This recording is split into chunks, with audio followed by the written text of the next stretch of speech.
Boa tarde, meninos.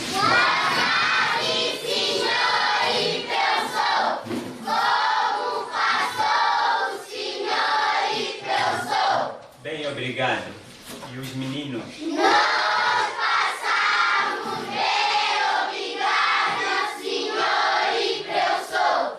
A pior razão da comunidade delas, crianças, abandonarem a escola é por causa mesmo da fome. Ele diz que não têm nada de comer, daí que eles não chegam na escola, ficam no meio a brincar e outros desviam para ir nos mercados informais para ver se vão fazendo aquelas ajudas para conseguir alguma coisa para dar sustento. O professor tem uma obrigação muito grande. Uma nação está nas mãos do professor. Tá, meninos? Sim.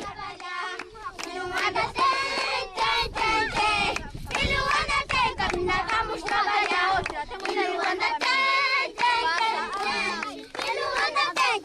Vamos trabalhar.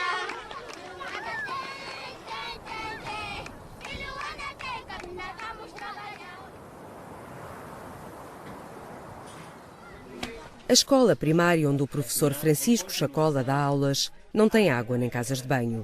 Não tem refeitório. Não tem biblioteca, nem laboratório, nem campo de jogos. Não tem nenhum tipo de material escolar. Os próximos enfermeiros, tudo isto são vocês, vai ser aqui na nossa sala. A escola primária da Chavola são 2 pequenas salas de aula para 480 alunos. É uma escola regular para os padrões angolanos. 20. Muitas das crianças estudam por baixo de árvore e ainda há crianças mesmo que estudam por baixo do sol. Sim. Se eu aqui só tenho, por exemplo, 2 lápis, com mais 2 lápis, quantos lápis eu terei? 4. Continuação. Se olharem para a minha turma, tenho mais de 60 alunos. E isto muitas das vezes é muito difícil, porque vejamos, nós não podemos só pensar que só temos que transmitir o próprio conhecimento, mas também tínhamos que andar de carteira a carteira para ver como é que as habilidades que cada criança tem. O que adianta a gente avançar com a aula porque estamos a seguir o programa e o menino ainda não aprendeu nada? Está correto? Não. E no final do ano o professor está a acabar já. Olha, eu consegui acabar com o programa. Mas quando vão perguntar meu aluno não sabe absolutamente nada. Isso está correto? Não. Tá, vamos andar devagarinho. E meninos? Sim. A escola primária da Chavola fica no município de Lubango, província da Huila, a mais populosa de Angola, depois da capital, Luanda, e a que registra dos índices mais elevados de analfabetismo. No país, 22% das crianças e jovens nunca foram à escola e mais de 50% não terminam o ensino primário, colocando Angola na cauda da África subsaariana e atrás de todas as antigas colónias portuguesas. 38, 39, 33. Quantos anos tens? 12. Esse ano fazer 13. Tenho 13. E estás em que classe? Terceira classe. Terceira classe. A terceira. Em Angola, poucas crianças entram para a escola antes dos 10 anos. Quase 80% das que concluem o ensino primário não transitam para o secundário. A situação agravou-se com a crise de 2015. Tive um caso em que o pai diz que eu não tenho condições para comprar mais um caderno novo. Os cadernos agora estão caros. Eu tive que falar com uma das colegas da menina, já que tivesse um caderno a mais, que a emprestasse e eu depois deveria mais ou menos reembolsar. Sempre que vocês verem uma irregularidade no quadro, vocês corrigem o professor e o professor não vai ficar chateado, ao contrário, vai ficar alegre, porque o professor não é um sábio que não pode errar, não é? Sim. Ok, muito obrigado pela correção. A maioria dos alunos do professor Francisco Chacola faz uma refeição por dia, nos dias bons. Uma refeição corresponde a um prato de arroz ou mandioca. Os pais não têm dinheiro para comprar cadernos ou lápis. E da escola não recebem sequer os manuais escolares, que, de acordo com a lei, são de distribuição gratuita. Vejamos que esses manuais são grátis, mas eles não aparecem com facilidade nas escolas. Aparecem mais com facilidade no mercado paralelo, não é? Nos mercados informais. É onde os livros vão e para serem negociados. Agora vejamos, eu sou professor. Vou chegar a um aluno dizer que vai comprar um manual que de antemão eles também já sabem ler, os encarregados de educação sabem ler. E está escrito distribuição gratuita, proibida a venda. Que tipo de mensagem que eu estou a lançar ao aluno? Tudo é difícil para esses meninos. E o maior problema da dificuldade deles é o quê? Porque todos vieram realojados para cá. As famílias que já eram pobres agora acabaram por ser miseráveis.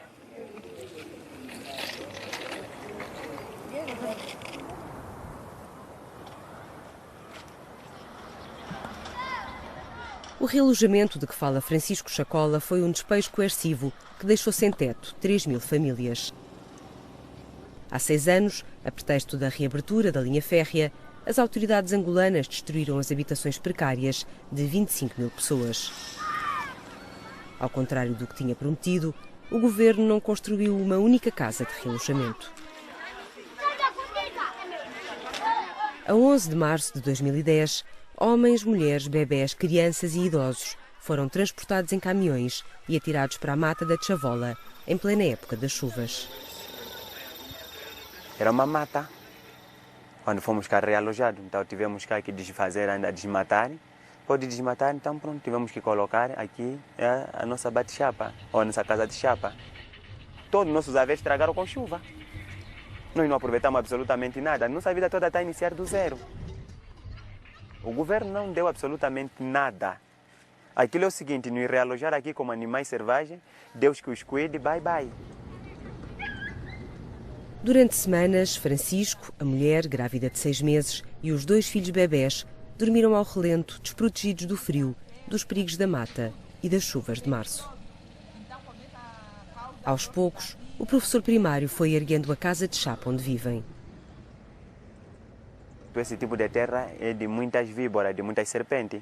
Por exemplo, aqui em casa nós estamos mensalmente a matar 1, 2 cobras. Esse meu filhinho pequeno, ele praticamente coisou aqui, encontrou a cobra, estava mais ou menos ali assim, ali atrás da porta. E pronto, ele estava a dizer, bicho, bicho, bicho. Então o irmão mais velho viu e quando ele gritou, ai, não sei o que é. Não estava, chamou, neste caso, a mãe. Estamos a sofrer aqui, não temos água, não temos a luz. A água que nós consumimos, estamos a tirar do rio e aquilo está cheio de micróbios. Nem sempre as pessoas fervem e se fervem não é da melhor maneira. Há muitas doenças que aqui surgem, é por causa dessas situações todas que estamos aqui. Em Angola, mais de 80% das casas não têm água canalizada. Quase 60% não têm acesso a fontes de água potável.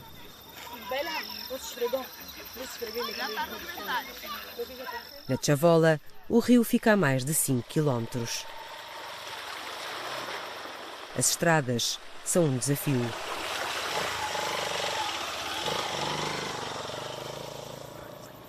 Afastados da cidade do Lubango, onde trabalhavam, muitos moradores da Chavola perderam o meio de subsistência. À época das demolições, a Human Rights Watch denunciou uma situação de emergência humanitária. Uma equipa da Organização de Direitos Humanos e vários jornalistas estiveram no local, mas dizem ter sido ameaçados pela polícia e impedidos de chegar à fala com as vítimas dos despejos. Em nosso país, o governo não gosta de aceitar críticas, não aceita negociar. Só quer que as pessoas, por exemplo, eu estou a ver que, como posso dizer, eu estou a ver a dor, estou a assistir a dor, estou a passar mal, mas tenho que, quando alguém está a me perguntar, tenho que dizer, não, está tudo muito bem. E quando depois a comunidade internacional critica o nosso governo, ou então outras forças também da nação criticam o nosso governo, diz que não podem nos passar certificado de menor idade. Mas eu acho que tinha que admitir o certificado de menor idade, porque maltrata o povo.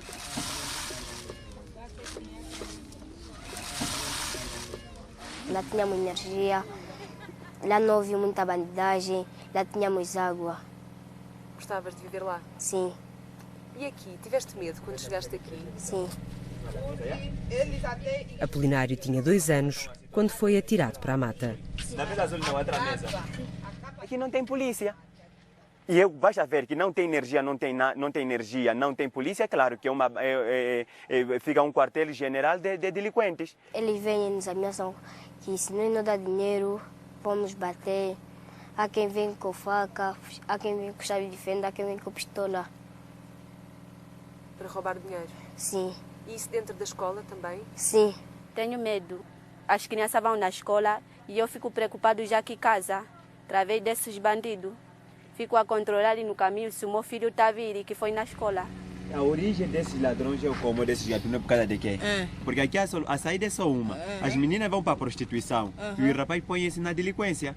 Porque não tem como. Vão fazer o quê? Você imagina, nós nos meter aqui, isso aqui era mata, conforme já quer. Exato. Então, nesse momento, agora eles transformaram-se em delinquentes. Em delinquentes? Porque não há acompanhamento do governo. Quando as autoridades angolanas lhe derrubaram a casa, Isa Delfina ainda sonhava ser secretária. Tinha 12 anos e uma família. Mãe, avó e 2 irmãos. Mas nos dias que se seguiram ao despejo coercivo, a tensão disparou e a mãe de Isa sofreu um AVC. No meio do mato, a ambulância foi o carro de mão de um vizinho. Meteu a minha mãe nas costas, levamos ela até a casa dele e dali pegamos o carro de mão, metemos ela aí no carro de mão já sem ajuda médica e dali fomos ao hospital. No hospital já não foi mais a tempo para lhe socorrer. Lá por volta das 18 do domingo acabou por falecer. Aí dali o sofrimento era mesmo demais. Aqui sem ninguém, como fazer água também era difícil. Sim. Foi uma dor enorme. Com a ajuda da igreja, Isa e os irmãos construíram um anexo. Mas ela, a mais velha dos 3, teve de deixar de estudar. Vende bolinhas fritas na mata. Gostaria de estudar e terminar com meus estudos.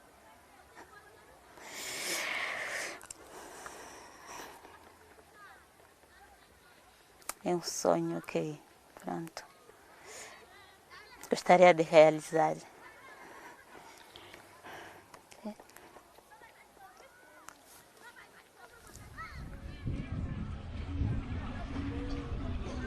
No antigo bairro dos moradores da Chavola, continuam a viver milhares de pessoas. A segurança foi um dos pretextos para os despejos.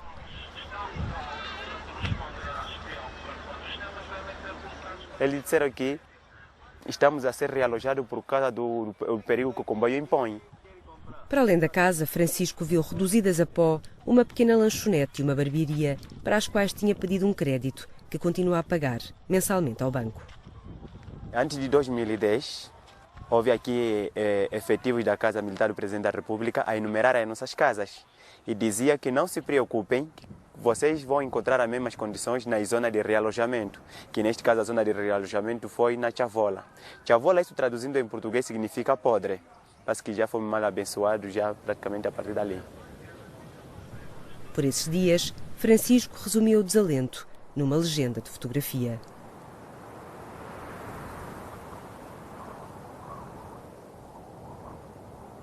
Em 2010, enquanto os desalojados da linha férrea reerguiam as suas casas com as próprias mãos, o então governador da província da Huila, o homem responsável pelas demolições, mandava construir este condomínio orçamentado em milhões de dólares. 6 anos depois, mais de 90% destas casas com vista para as habitações precárias da Chavola continuam desocupadas.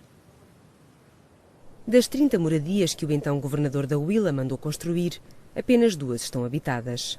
Foram compradas por altos funcionários do Estado. Não é por isso que nós beneficiamos da independência em 1975, nem tampouco a paz em 2002 para estar a nos fazer e desfazer. Não pode se aceitar em tempo de paz o governo nos fazer isso. Pela denúncia das violações dos direitos fundamentais das vítimas de despejo, Francisco Chacola e outros 2 membros da comunidade foram acusados de injúria e difamação pelo governo angolano e vão ser julgados. Se vocês um dia escutarem que nós fomos mortos, raptados ou então presos, não é outra coisa, porque estamos a reivindicar os nossos direitos cá, que estão consagrados na Constituição, e praticamente é isto que estão agora a sermos perseguidos. Eu estou a sentir a dor na pele, eu não vou me calar. Prefiro morrer, prefiro ir na cadeia, outra situação, mas me calar nunca. E no sentido, sobretudo, de pensarmos que... Para viver no bairro de Lata da Catumbela é preciso fôlego. Até ao topo do Museque São 20 minutos em passo apressado. Ser jovem em Angola, como é que eu diria? Ser jovem em Angola é uma desgraça. Tenho um filho. Afirmo que o meu amigo também tem um. Mas ele não. Então. Tens 2 filhos? Eu tenho 2. Yeah. Eu já terminei o ensino médio em 2011. Até agora continuo desempregado. Há muitos fatores que contribuem para o jovem fazer filho mais cedo. Um dos fatores é o quê? É o desemprego que a gente está a dizer agora. Se o jovem não tiver uma ocupação, é lógico que vai se envolver, é lógico que vai se desencaminhar. 3, joga lá 4, dá certo. Sobe 8. Sobe 8. Temos uma educação fraca. Acho que o governo poderia investir mais na educação. Faz muito pouco. É fundamental para o desenvolvimento de um país. Um corpo sem coração não existe. É tipo a educação. O imponente bairro de Lata da Catumbela fica no Lubito, a poucos quilómetros da cidade de Benguela, capital da província que lhe dá nome.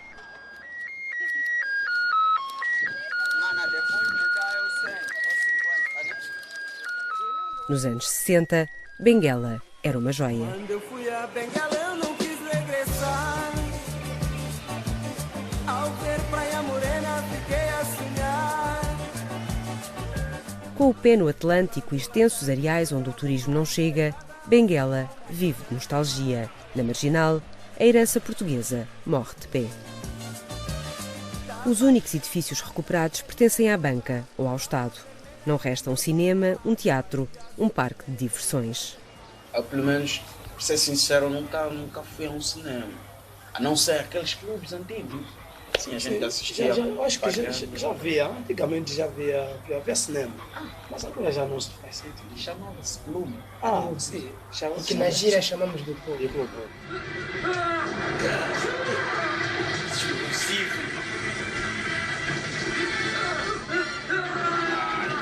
Uma das coisas que me mete mais estressado é ver o meu povo a sofrer. Eu vejo o meu povo a sofrer. Todos os santos dias eu vejo o meu povo a lamentar. Por quê? Por que estamos a sofrer? Se nós temos tanta riqueza. Alimentada pelo petróleo, na última década Angola registrou um dos maiores crescimentos económicos do mundo, mas manteve-se líder nos índices de mortalidade infantil. É um dos países mais desiguais na distribuição de rendimentos, dizem as Nações Unidas. Angola tem 25 milhões de habitantes. 20 milhões vivem em situação de pobreza. Mas o país tem um dos maiores consumos de champanhe per capita. Vendem-se 240 mil garrafas por ano, quase todas em Luanda. Se Luanda é a montra do milagre económico angolano, a Baía da capital é o melhor exemplo do espetáculo da reconstrução. A primeira fase de intervenção custou mais de 200 milhões de dólares. As palmeiras, mais de 3 mil, foram quase todas importadas de Miami. O mais importante é a vida. Aqui todos nós pagaremos nossos pecados. Entendeste?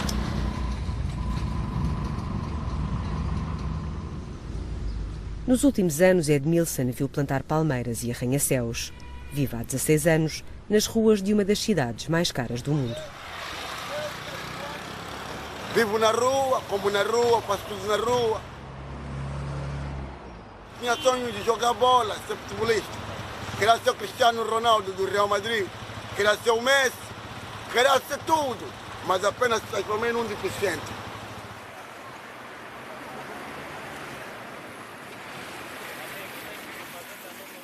Nas ruas do centro, onde Edmilson passa dias e noites, o lixo intoxica os passeios, mas há casas alugadas por mais de 5 mil euros mensais.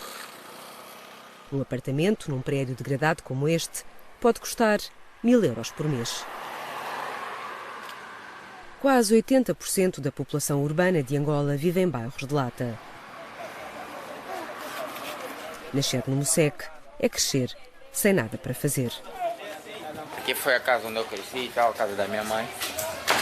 Esse espaço aqui. MCK é um dos nomes mais populares do rap angolano.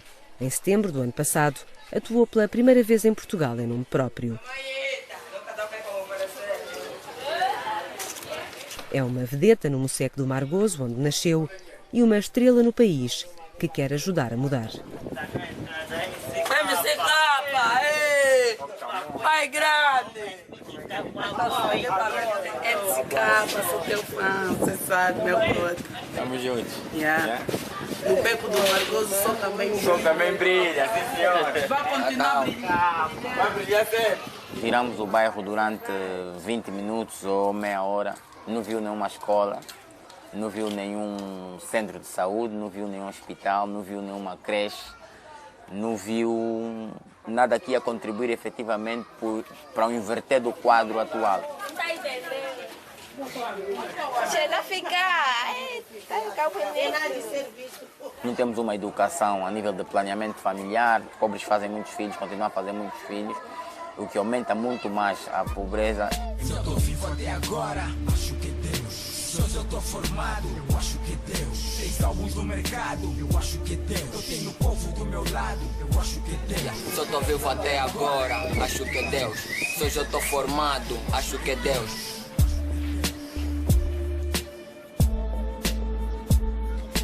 O presidente da República está no poder há mais de 36 anos e, entretanto, vai usando o poder a seu belo favor, né? Assistimos agora recentemente à nomeação da filha do presidente pelo pai como PCA da maior empresa pública de Angola. Anteriormente vimos a nomeação do seu outro filho como presidente do Fundo Monetário. Os outros 2 irmãos lhes foi atribuída a gestão da televisão pública de Angola, do Canal 2. Essa é a vida que eu levo. Aqui eu onde eu cresço, todos os dias fome na barriga, isto eu não ligo, estou com a família toda. Você sabe disso, todos os dias trabalhar nessa cena de onde eu vivo. Ferramentas de sobrevivência no Mocek, o rap e o hip-hop são também poderosas caixas de ressonância do descontentamento que alastra pelo país. É música proibida nas rádios e na televisão do Estado. Palavras que podem custar a vida. Quando eu lancei o primeiro disco, houve a morte pela Guarda Presidencial da República do jovem Arsénio Sebastião Xeroco. Foi morto pela Guarda Presidencial. O meu segundo disco, porque estava a cantar uma música minha, Técnicas, Causas e Consequências. Com o segundo disco fui impedido de vender, né? Tinha tudo, todas as condições criadas e etc. No dia não permitiram que se vendesse. Com o terceiro disco acabei de vender, encontrei a minha porta em casa arrombada. O ano passado e antepassado tive vários concertos proibidos. Este é o país do pai banana. Este é o país do pai banana. Este é o país do pai banana. Eu cresci aqui, a mim ninguém me ama. Quando tu levas muitas pancadas, tem 2 coisas. Ou te acostumas ou desistes. Eu acho que nós estamos na primeira opção. Estamos acostumados com isso e vivemos em plena consciência. Estamos a fazer um exercício cívico com respaldo legal. E o nosso sonho é ver Angola um sítio bom de se viver. É criar esperança. Dentro dos hospitais públicos angolanos, a esperança é um bem escasso. Faltam médicos, enfermeiros, camas, material hospitalar, medicamentos. A única coisa que há sempre a mais são doentes. A maioria são crianças, vítimas de febre amarela e paludismo. As 2 epidemias duram há 1 ano e já mataram mais de 14 mil pessoas no país. O que é que tem? Tem febre, paludismo. Impedidas de acompanhar os familiares, milhares de pessoas instalam-se como podem à porta dos hospitais angolanos e aqui ficam durante semanas. Em Angola não há transportes públicos e as famílias não têm como pagar as dispendiosas deslocações diárias entre a casa e o hospital. Eu já estou da semana passada, numa sexta-feira. O meu primeiro filho que está doente. O que é que ele tem? Febre. E não a deixam estar lá dentro? Dormo aqui. A cama mesmo é esse papel. Ela tem essas febres mesmo que está aqui. Falta de sangue. Febre amarela. Febre amarela, sim. Porque ela sente. Assim já levou 3 balões de sangue. Uma neném de 2 anos e 7 meses. A família do paciente é obrigado a sair de dentro para fora para vir procurar seringa, compressa, espátula, essa coisa toda. Há momento mandam procurar também ampolas para baixar febre. Vendidos no mercado negro a preços que poucos podem pagar, os medicamentos desapareceram dos hospitais. É uma realidade, tem falta de medicamento. Neste momento, já há cerca de 1 ano e meio, alguma coisa, estamos apenas a priorizar situações de urgências, que isso é de obrigação da unidade sanitária, com os recursos disponíveis, ele tem que dispor isso. Tem que pagar, mãe. A pica se paga. A injeção se paga. Eles mandam comprar medicamento, mandar comprar seringa fora. Tem que ir na rua procurar farmácias. Até eu volto, a segurança disse que não entra, mas eu tenho que se obrigar com segurança, tem que entrar, o miúdo está a morrer. Na saúde, como no resto, o diagnóstico agrava-se fora de Luanda. Estamos com uma proporção de médicos muito insuficiente. Estamos um médico para mais de 15 mil habitantes. Não só médico, em todas as valências, médicos, enfermeiros, técnicos de diagnóstico, técnicos de apoio de serviços hospitalares. O quadro é nacional, não é só do município. O quadro é nacional.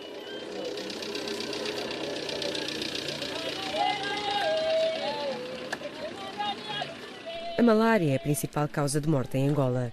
O país tem anualmente 3 milhões de casos diagnosticados. Os números oficiais apontam para 6 mil mortes por ano por malária. Em 2015, desde que o governo deixou de pagar às empresas de recolha de lixo, a situação agravou-se. As epidemias de malária e febre amarela começaram no final do ano e continuam a fazer vítimas todos os dias. Os cemitérios, sobretudo em Luanda, estão sobrelotados. No país, mais de 90% das habitações não têm saneamento básico. E quando chove, as ruas transformam-se em rios lamacentos. Se toda a gente tivesse vacinado antecipadamente, isto não acontecia. Nós, estrangeiros, não podemos entrar em Angola sem estarmos vacinados contra a febre amarela. Portanto, se toda a gente cá tivesse vacinada contra a febre amarela, isto não iria acontecer. E se agora se arranjaram meios para vacinar 8 ou 10 milhões de pessoas, se calhar, se tem trabalhado na prevenção, poderia eventualmente ter sido evitado. As campanhas de vacinação começaram meses depois das epidemias e estão a ser custeadas pela Organização Mundial de Saúde. Em 2015, o governo cortou o orçamento da saúde em 30%. No Orçamento Geral do Estado de 2016, os gastos com a defesa ultrapassam os 13%, o mesmo que saúde e educação juntas. O país, em paz há 14 anos, é o que mais gasta na África subsaariana, com despesas militares. Estão a morrer mais pessoas hoje em Angola do que no tempo da guerra, sobretudo em Luanda. Continuamos a mentir, continuamos a inventar números, continuamos a viver de uma ilusão de que somos um país que se está a desenvolver, que somos um país que temos uma elite, que hoje convive com a Kim Kardashian, como aconteceu agora em Cannes, com a Isabel dos Santos, o marido, e as Kardashians. Quer dizer, então, toda a nossa vida tem de ser condicionada por esse estatuto social que, em princípio, ficaria muito bem a atores de cinema, atrizes, e não indivíduos que gerem um país. Em março deste ano, na sua conta do Instagram, Isabel dos Santos pediu aos angolanos doações para combater a malária. O apelo gerou reações indignadas. A filha do presidente, que é também a mulher mais rica de África, acabou por doar 28 mil euros.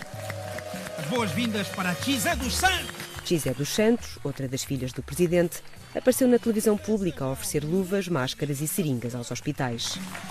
Sentar-se aqui no Quimbi.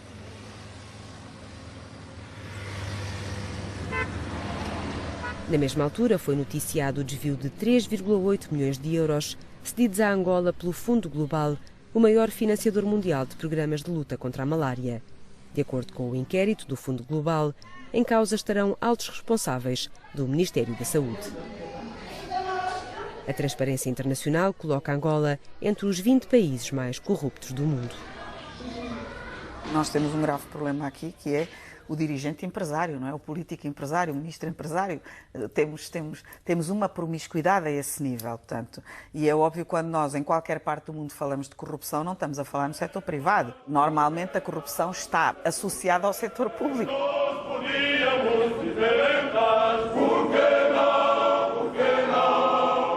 Durante 11 anos, Alexandra Simeão foi vice-ministra da Educação no Governo de Unidade e Reconciliação Nacional, que juntou elementos de vários partidos na sequência das primeiras eleições no país e das longas negociações que culminaram no Acordo de Lusaka. Alexandra Simeão pertencia ao extinto Partido Liberal Democrático, criado pelos pais em 1983. A mãe, Anália da Vitória Pereira, foi a primeira angolana a concorrer à presidência da República em 1992. As circunstâncias que envolvem a morte do pai, Carlos Simeão, nunca foram esclarecidas. Quando nos tornamos demasiado visíveis aqui, também corremos riscos. Corremos riscos no sentido de sermos ostracizados no emprego, de sermos conotados logo com qualquer coisa que não é agradável, não é? De alguma forma, revu, não é? E, portanto, a maior parte das pessoas não estão em condições de perder portanto, o pão de todos os dias quando tem uma família para alimentar.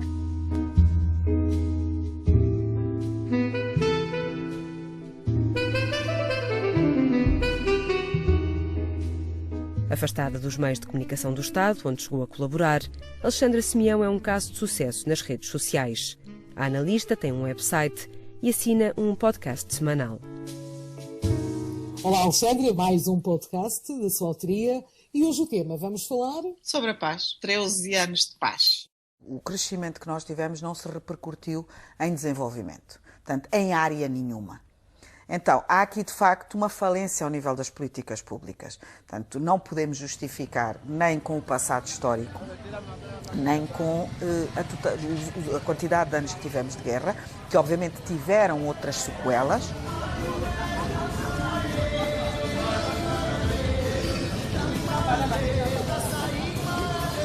Briga connosco.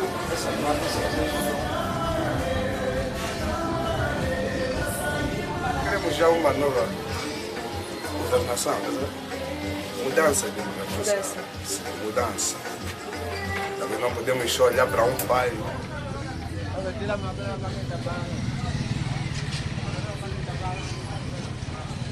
Nós estamos cansados com a governação do MPLA.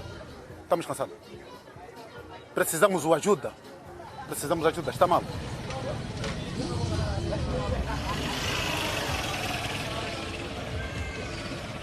Em 2002 acabou a guerra. De 2002 para aqui, tudo que está a se fazer é só o bem para eles. Para o povo, nada. Onde estão os nossos autoestima, os nossos antigos combatentes que lutaram por nossa independência? O que vamos fazer?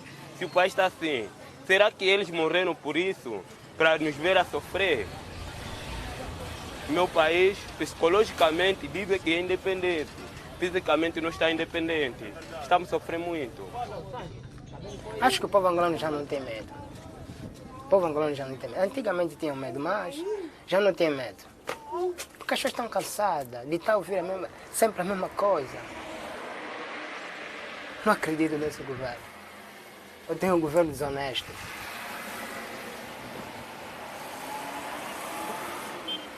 Custa passar e numa estrada onde deviam passar 2 carros já só está a passar um porque a outra metade está ocupada pelo lixo. Portanto, depois vem aquela revolta que se gasta tanto dinheiro em tantas coisas e que não se faz o essencial. Margarida Figueiredo e o marido chegaram a Angola há 2 décadas. A irmã juntou-se há 6 anos. Tem uma empresa de comércio e distribuição de produtos para a indústria hoteleira e outra de equipamentos hospitalares. Por causa da crise económica e cambial provocada pela queda do preço do petróleo, não têm como pagar aos fornecedores em Portugal. Mais graves de todo este processo. Ou seja, temos transferências à espera, por exemplo, tenho transferências à espera desde 2014. Em Angola, o petróleo representa 98% das exportações.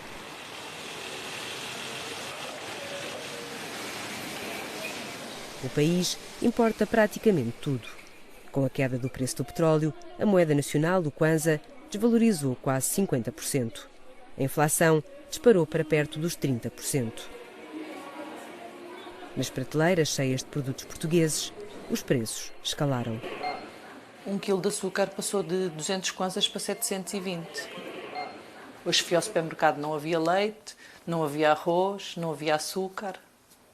Portanto, a escassez dos produtos também vai fazendo com que os preços subam muito. As coisas estão muito, muito caras. As contas da água e da luz subiram a um ritmo alucinante. Nós pagávamos 3.000 e tal kwanzas de luz e agora pagamos 9. Só em alimentação, esta família de 3 pessoas está a gastar 1.600 euros por mês. 20 vezes mais que o salário mínimo angolano, que ronda os 80 euros. Vai sair da administração da NOS, do BIC e da EFASEC. Dos mais de 200 mil portugueses que trabalhavam em Angola, quase metade deixou o país no último ano. Pretende reforçar a transparência no desempenho das novas funções. À exceção dos pratos vegetarianos, quase tudo o que se prepara na cozinha de Rafael Marques, em Indigesto. É também aqui que funciona a redação do MAC Angola, a publicação digital que assina. Por causa do que escreve, diz o jornalista, sofre ameaças recorrentes.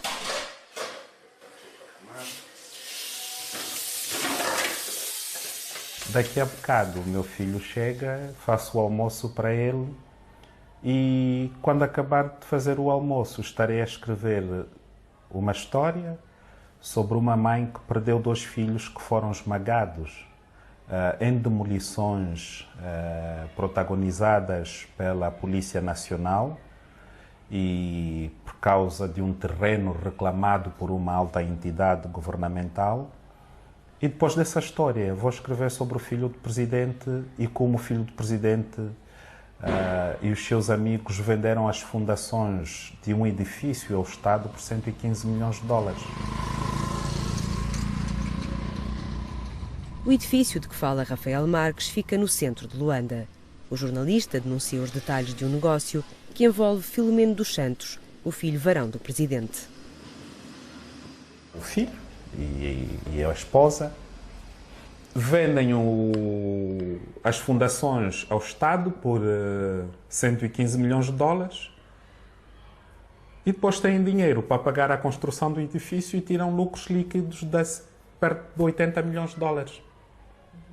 É um negócio facílimo. Há um decreto presidencial a mandatar, a ordenar o Ministério das Finanças a comprar este edifício. Durante muito tempo, José Filomeno dos Santos foi apontado como o provável sucessor do presidente, no poder há 37 anos. Mas nos últimos tempos, sucederam-se os escândalos à volta do filho varão. Os Panama Papers revelaram que o Fundo Soberano de Angola, liderado por Filomeno dos Santos, poderá ter sido criado para lavar 5 mil milhões de dólares. Os filhos do presidente mandam no país, não são os ministros.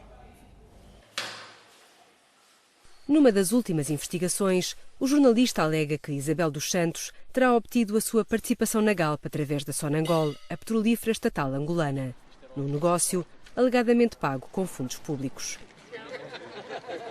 Rafael Marques garante que, legalmente, as ações pertencem ao Estado angolano.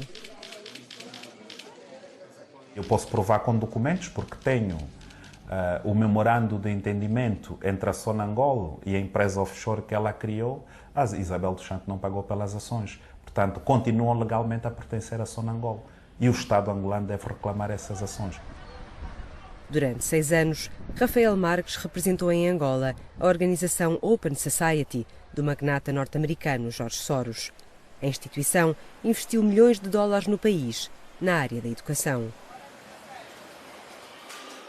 Em 1999, o jornalista esteve preso durante 6 meses por escrever um artigo crítico contra o presidente.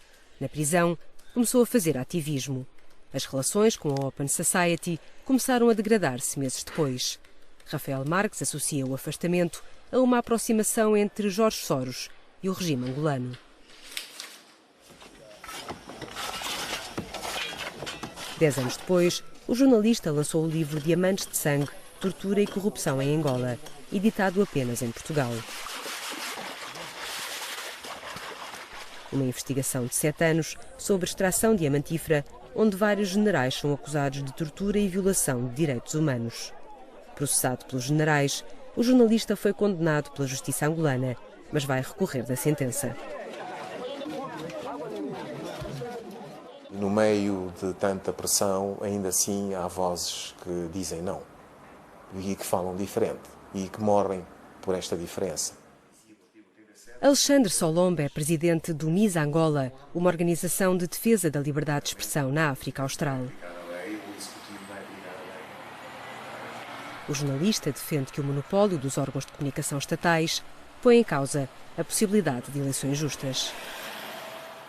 Aquilo que o governo pensa é o que é refletido, repercutido nos órgãos de comunicação social, sem que ao mínimo haja contraditório.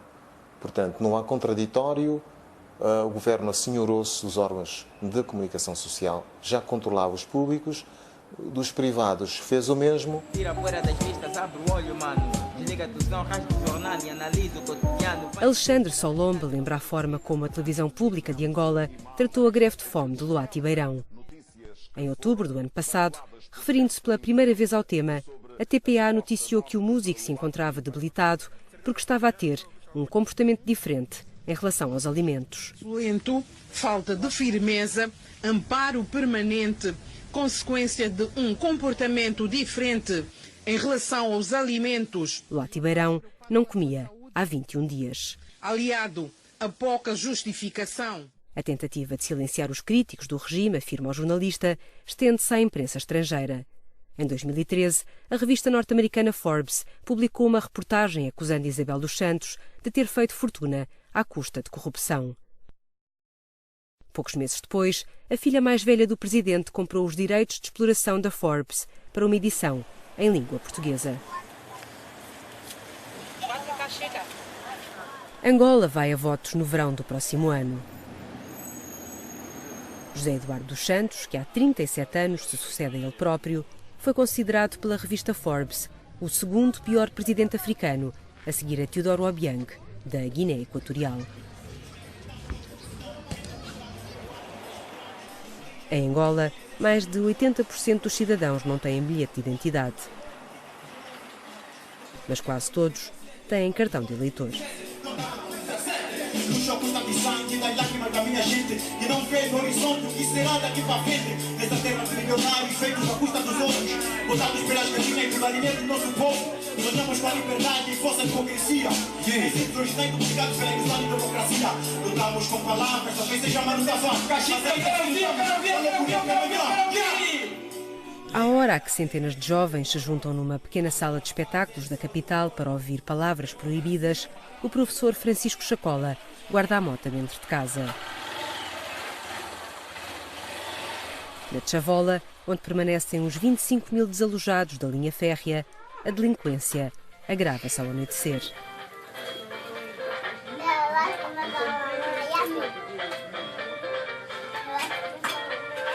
Na casa sem luz elétrica, o velho rádio a pilhas do professor primário é a única distração dos longos serões na mata. Quando se perdeu a independência, anunciava-se um continente melhor. Anunciava-se que teríamos segurança, teremos saúde, teremos alimentação, porque se não tivemos até aqui é porque o colono não deixou. Agora quando se coloca mas o colono foi, os problemas do colono herdaram-se e até hoje ainda não os conseguimos solucionar.